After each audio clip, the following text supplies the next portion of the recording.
Social મીડિયામાં fake account બનાવી ફરિયાદીના photograph મૂકી સતત પીછો કરી ધમકી આપનાર આરોપીને સાયબર ક્રાઇમે ઝડપી પાડ્યો। સોશિયલ મીડિયા ઇન્સ્ટાગ્રામમાં ફેક એકાઉન્ટ બનાવતી યુવતીને ધમકી આપનાર હાર્દિક ઉર્ફે કાનો જગદીશ કાનાભાઈ કાતરિયાને ઝડપી પાડ્યો છે। એક યુવતીએ સાયબર ક્રાઇમ પોલીસ સ્ટેશનમાં ફરિયાદ નોંધાવી હતી કે એક ઈસમ તેનો પીછો કરી મિત્રતા કરવા માટે ધમકાવતો હતો। આ ઈસમ દ્વારા યુવતીના ફોટો માર્ક કરી સોશિયલ મીડિયામાં વાયરલ કરવામાં આવ્યા। ફરિયાદના આધારે પોલીસ આરોપી હાર્દિક ઉર્ફે કાનો જગદીશ કાનાભાઈ કાતરિયાની ધરપકડ કરી છે।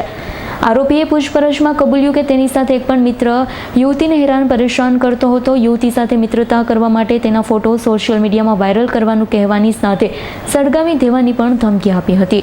આ કામમાં જે ફરિયાદી બેન છે એમની ઉંમર છે 20 વર્ષ અને અને જે આરોપી છે હાર્દિકભાઈ એ પણ એમના કોલેજમાં મળેલા એક છોકરો છે એમની વર્ષ છે 21 વર્ષ અને બંને ઓળખતા હતા એકબીજાને પણ એ સામેવાળો એમને ફરિયાદી ઉપર દબાણ કરતો હતો કેટલાક સમયથી કે તું મારી સાથે ફ્રેન્ડશિપ કર કે સંબંધ બાંધ એમ કરીને। પછી છોકરી ના પાડતી હતી તો દબાણ કરવા માટે અને બીજી રીતે પ્રેશર કરવા માટે પછી એક ફેક ઇન્સ્ટાગ્રામ આઈડી બનાવી ફરિયાદીની અને એ પેલાની ઇન્સ્ટાગ્રામ આઈડીમાં ફરિયાદીનો ખોટો અને ઘણો બધો ફોટોગ્રાફ એમનું ઇન્સ્ટાગ્રામ પર અપલોડ કરી દીધા।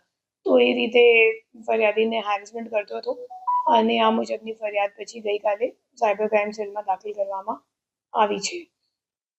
હું બધાને અપીલ કરું છું અને અનુરોધ કરું છું કે અગર તમારી સાથે કોઈ પણ રીતે સોશિયલ મીડિયા પ્લેટફોર્મ પર કે બીજી કઈ રીતે અગર તમારી સાથે કોઈ સાયબર ક્રાઇમ થયું હોય તો તરત જ 1930 હેલ્પલાઇન નંબર જે છે સાયબર ક્રાઇમની એમાં રિપોર્ટ કરો, તાત્કાલિક જાણ કરો અને બીજી પણ કોઈ પણ ફરિયાદ હોય કે કોઈ પ્રશ્નો હોય સાયબર ક્રાઇમની લગતી તો તમે સાયબર ક્રાઇમ સેલમાં આવો અને અમારી સાથે તમે ચર્ચા કરો। કોઈ પ્રશ્નો હોય તો અમે લોકો સાથ મળીને હલ કાઢીએ અને કોઈ પણ ન્યૂડ ફોટો કે તમે કોઈ એઆઈ આર્ટિફિશિયલ ઇન્ટેલિજન્સનો આજના દિવસે જે ટ્રેન્ડ આ ચાલી રહ્યું છે કે નાનો બનાનાનો ટ્રેન્ડ હોય કે બીજો કોઈ સાડીમાં અગર તમારો એઆઈ મારફતે જે ફોટો બને છે એવી રીતનું કોઈ ટ્રેન્ડ હોય એમાં નથી આવતા કેમ કે એ લોકો અગર તમને નથી આવડતું હોય ઇન્ટરનેટ કેવી રીતે વાપરવાનું અને તમે સારી રીતે પરમિશન નથી આપો। ફોર એક્ઝામ્પલ અગર તમે ડિસઅલાઉ નહીં કરો કે અલાઉ કરતા વખત